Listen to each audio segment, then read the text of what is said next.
Bonjour, je suis César Ménardi, le gérant d'Atalia Jeux. Cyril Blondel. James. Adrian. Alexandre Poyer.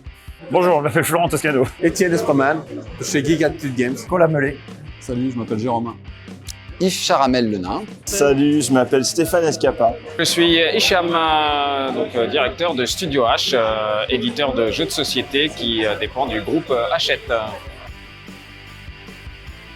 Pour rencontrer des éditeurs pour pas mal de mes projets et pouvoir continuer de présenter Above au grand public. Auteur de jeu. Pour présenter Gyojin Fighter, notre premier jeu. Gyojin Fighter, c'est un jeu qui s'inspire des jeux vidéo de combat. C'est un versus fighter, très inspiré par les Street Fighter. Les deux joueurs vont s'opposer en incarnant des combattants hommes-poissons dans une arène qui vont essayer d'amener l'adversaire au ring out ou au KO. Pour aider Florent Toscano. Alors on est venu à Cannes parce que notre premier jeu commun sort sous le nom d'Agartha chez l'éditeur 404 On Board. C'est un jeu d'enchères et de collection.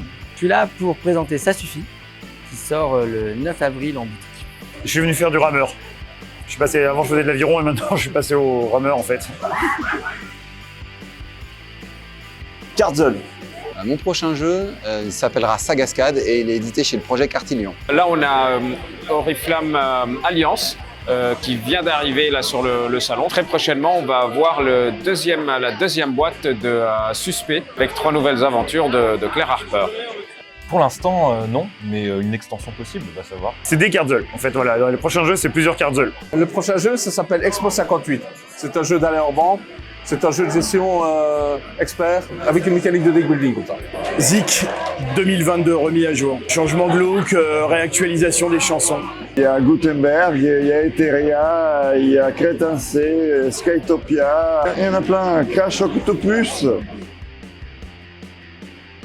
C'est les Cardzol. Etheria finalement, même si c'est familial, accessible à tous, j'adore. Le jeu que j'attends le plus, c'est bête, mais c'est mon prochain proto. Cardzol. Ricochet enfant.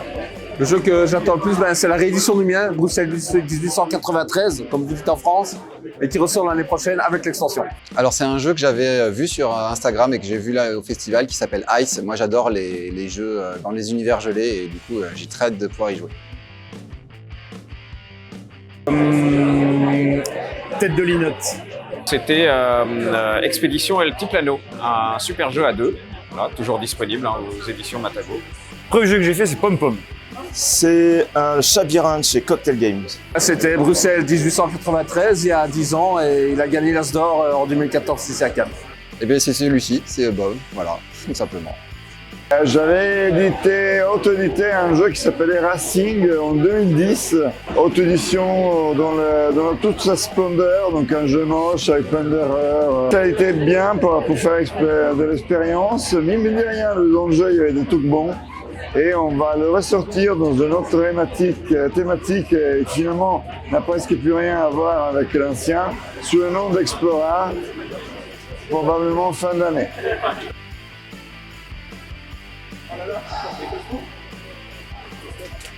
Elixir et Small World. J'arrive pas à départager. J'allais dire la pétanque, j'ai dû me prendre une boule sur le pied, ça a dû faire une marque. Le premier jeu qui m'a marqué, moi, c'est un jeu qui s'appelle Zargos Lord. J'ai torché beaucoup de parties avec mon frangin quand on était petit, et c'est une époque où on avait du temps. C'est un jeu qui se jouait en 4 ou 5 heures à peu près, voilà. C'était génial, en mai 90. Alors moi je pense que c'est un cousin qui m'a initié aux jeux de société avec Full Metal Planet. Alors je pense que c'est le Quarto, vraiment un jeu très original, très simple et qui se joue en famille. Et c'est pas par hasard si on en trouve un petit peu d'influence dans Above. Le premier jeu qui m'a marqué, c'est Magic the Gathering. J'étais un gros joueur de Magic. Dominion. Je crois que c'était un truc qui s'appelait Canon Noir quand j'étais gosse. Parce qu'il y avait un vrai canon et des bateaux pirates et il fallait tirer avec. Je vais dire un truc assez basique, mais j'étais un gros joueur d'échecs quand j'étais petit. Ou ça remonte à très loin. Je pense que ça doit être Puerto Rico. C'est pas mon premier jeu, on va dire, qui m'a fait découvrir en fait le monde, mais Vinci, j'avais adoré parce que je trouvais que entre le thème et la mécanique, ça faisait réfléchir. Enfin voilà, que le jeu pouvait apporter aussi des éléments de réflexion, de compréhension sur le monde, c'était quelque chose.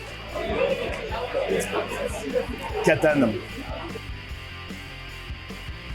Tu veux dire à part Agartha, c'est ça? En fait, on est tellement occupé à présenter ce jeu que j'avoue qu'on n'a pas trop eu le temps de passer à droite et à gauche.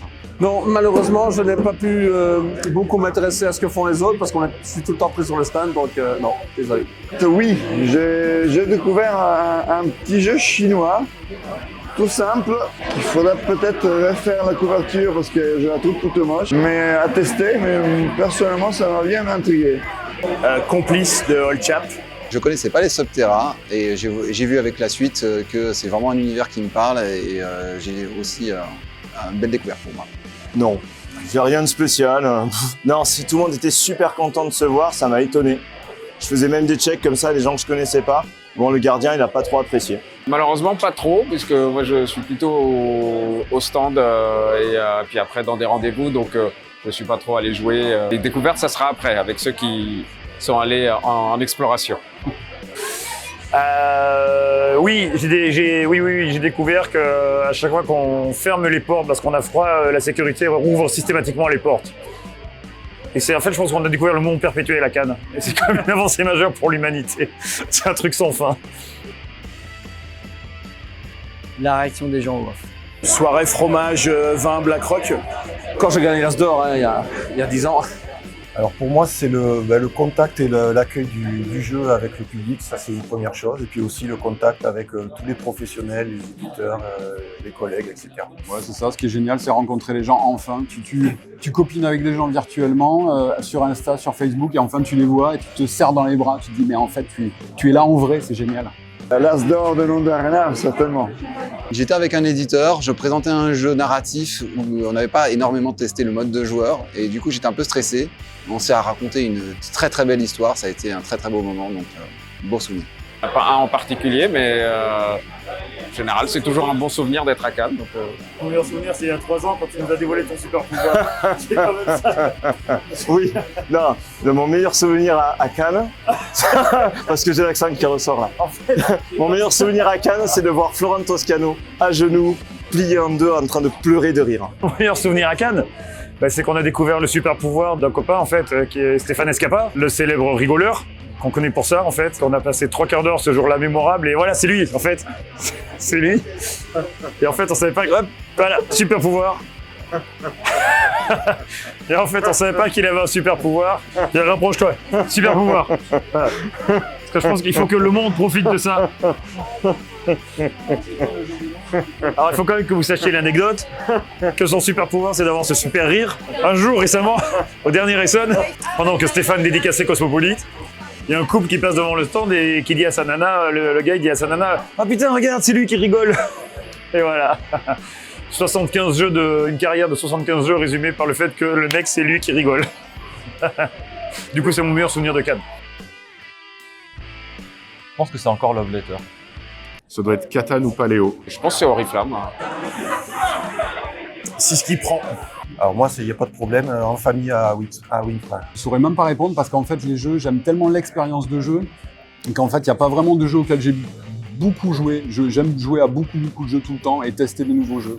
Donc je fais pas énormément de parties dans un seul jeu en fait. Je saurais pas trop en nommer là comme ça quoi. Je crois que c'est Cardzol en fait, mais j'allais dire par obligation. En fait, le truc c'est que Cardzol, sur les salons, même si on n'a pas fait beaucoup de salons, on les installe sur les tables. Du coup, je me suis retrouvé à quand même faire beaucoup de Cardzol en 2021, ne serait-ce que pour montrer le jeu à quoi ça ressemble en fait. Ça varie à mon avis entre Tzolk'in, Concordia et Duel peut-être, le Seven Wonders Duel. Difficile, j'ai fait plutôt du jeu de rôle en fait, à raison des problèmes sanitaires que du jeu de plateau, puisqu'il faut être en société pour faire du jeu de société. Ah ben c'est Conquête, parce qu'il fallait peaufiner le développement. C'est notre premier jeu en tant qu'éditeur. Il est sorti en novembre, mais au début de 2021, on a fait des centaines de parties. La marche du crabe, véridique. Je sais pas, il y en a plusieurs, mais certainement tous les nôtres en tout cas.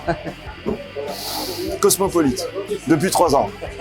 Tu peux revenir en arrière, on fait bis. Ouais. Voilà, avec Conquête. Non, elle était bien la sélection.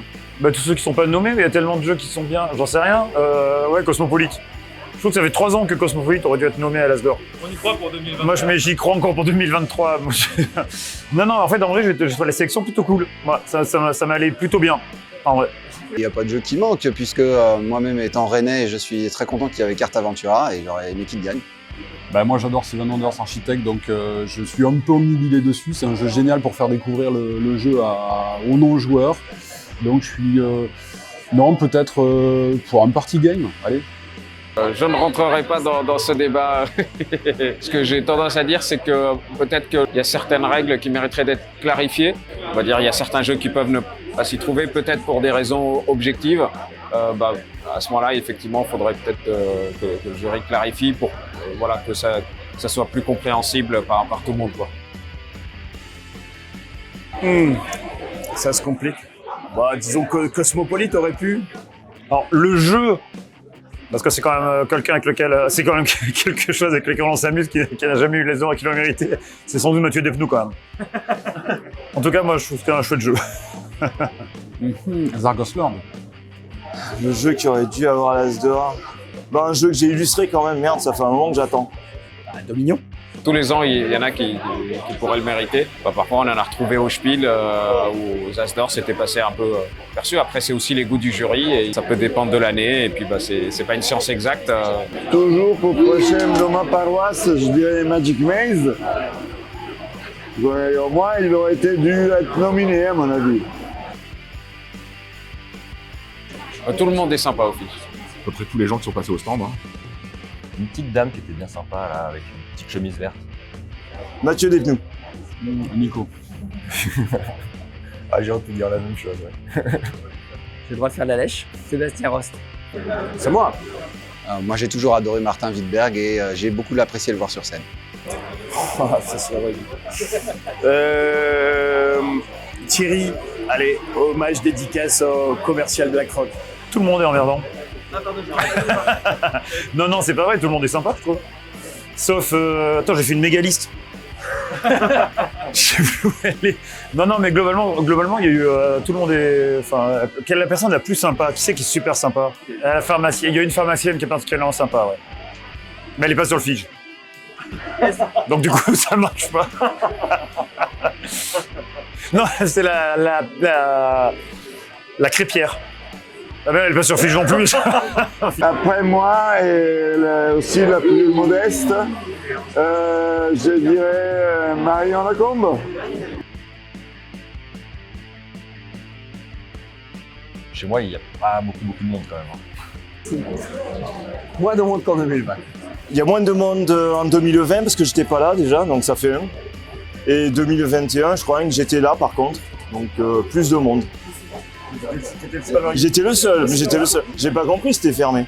J'ai l'impression qu'on a plus de monde. En tout cas, nous, les tables n'ont pas désempli, donc on est très contents. Je pense qu'il y a plus de monde que chez moi qu'en 2021, je crois. Je n'ai pas compté, mais je pense qu'on devrait y être. Les deux. Donc globalement, il y a moins de monde essentiellement parce qu'ils sont dehors en train de faire la queue. Voilà, les tables sont remplies tout le temps, donc ça c'est sympa, mais on arrive à circuler dans les allées, donc ça c'est sympa aussi. Après, c'est un peu dommage pour ceux qui n'arrivent pas à rentrer et qu'à partir de midi, quasiment plus de place à cause de la jauge. Il y a moins de monde qu'en 2020.